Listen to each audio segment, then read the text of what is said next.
Il s'est tenu le jeudi 13 août de 9h à 16h au Kitambo Shopping Center la réunion de concertation entre la CONAREF et les OSC sur les perspectives de consultation provinciale sur le draft du document de politique foncière nationale.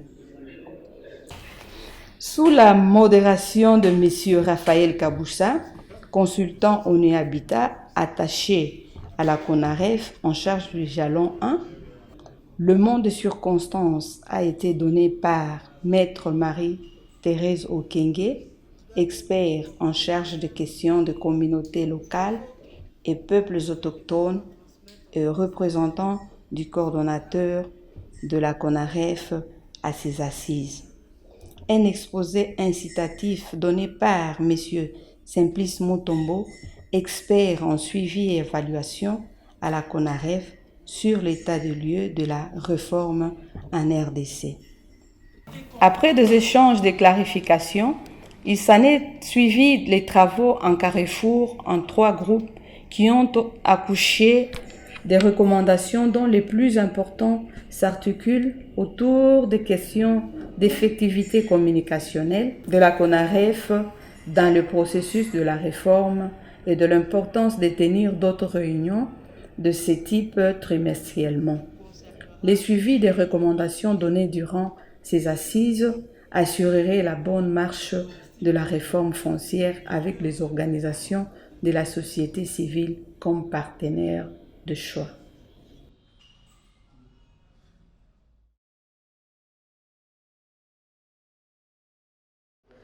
Pour moi, je m'appelle Kapupudio Amtimanoa, je suis le président national des peuples autochtones et ambassadeur des peuples autochtones d'Afrique centrale auprès de la CAC. Mes impressions aujourd'hui pour cet atelier pour la société civile qu'on arrive dans le cadre de la réforme foncière, vraiment je trouve d'ailleurs, je formule mes impressions à une recommandation de ce que nous venons de faire. C'est-à-dire si CONAREF devrait continuer à organiser de telles activités avec la société civile, chaque trimestre, ça pourrait être très bien et pourquoi pas organiser une telle activité extraordinaire au cas où il y a un problème qui se pose au niveau de la réforme ou au niveau des ministères, que vous sollicitez l'appui de la société civile dans le cas des plaidoyers. Et nous, les peuples autochtones, et en même temps, je suis le vice-président de GTCR. Nous sommes d'accord pour vous accompagner pour ces plaidoyers pour que la réforme puisse aboutir aux résultats attendus. Vous savez, pour nous, comme j'avais dit, terre à Mamat Pacha, c'est-à-dire pour nous, les peuples autochtones, pour nous, la terre, mère, notre mère nourricière. Donc, c'est pour cela que dans toutes les réformes, nous tenons fort pour cette réforme, que dans tout l'espoir des peuples autochtones est sur la réforme foncière, qui puisse tenir compte des droits fonciers des peuples autochtones, pygmées. Merci. Cet événement était vraiment très important. Cet événement parce que ça valait la peine.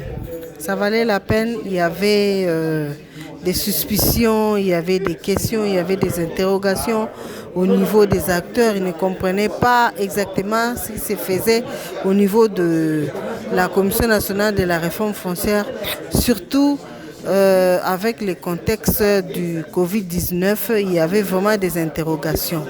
C'est pourquoi la CONAREF avait jugé bon de réunir tous les acteurs, surtout de la société civile avec qui nous avons commencé aujourd'hui, afin de pouvoir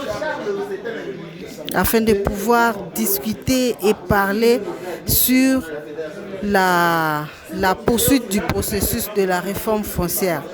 C'est pourquoi on s'était réunis et on a parlé, on a discuté, on a échangé et il y a des recommandations qui sont ressorties, qui seront aussi partagées au niveau de province afin que nous puissions avoir une même vue et que même les niveaux politiques qui ne comprennent pas, nous allons devoir améliorer le niveau communicationnel afin de mettre tout le monde au même pied d'égalité et de savoir à quel niveau le processus de la réforme foncière se trouve. Je crois que jusque-là, l'essentiel que nous avons traité aujourd'hui au niveau de cette rencontre, c'est ça. Je m'appelle Augustin Poy, je suis expert, un des 3 experts qui ont été recrutés par l'ONU Habitat et mis à la disposition de la CONAREF pour essayer de faire avancer le travail de la réforme foncière qui a été décidé par le gouvernement congolais. Alors aujourd'hui, nous avions organisé une réunion avec les organisations de la société civile pour essayer de faire le point sur l'état d'avancement de la réforme et voir comment nous pouvons envisager de communs accords, des perspectives pour la suite de cette réforme. Il y avait comme avec la Covid une sorte de rupture en termes de communication qu'il fallait restaurer pour pouvoir informer où est-ce qu'on en est avec ce processus et comment nous comptons l'articuler pour les jours qui viennent. Alors, on a été très contents parce qu'il y a eu des réactions assez constructives, des questions ont été posées auxquelles des réponses ont été apportées et nous avons reçu des suggestions pour voir comment nous pouvons avancer avec cette réforme après ou avec la Covid. De manière générale, nous avons reçu des recommandations qui vont dans le sens de continuer les consultations provinciales, non pas virtuellement comme ça a été envisagé, mais de continuer les missions envers des provinces. Je rappelle que la CONAREF est en train d'appuyer le gouvernement à définir une nouvelle politique foncière qui va déboucher sur une nouvelle loi. On est encore en train de réfléchir sur la question de savoir s'il faut une nouvelle loi ou une loi modificative, mais bref, on arriverait à une loi. Maintenant, nous allons poursuivre ces consultations au niveau des provinces pour aller dans les provinces où nous n'avons pas été. Sur les 25 provinces, on a travaillé sur 9 provinces, il y a encore 16 ou 17 qui restent à couvrir.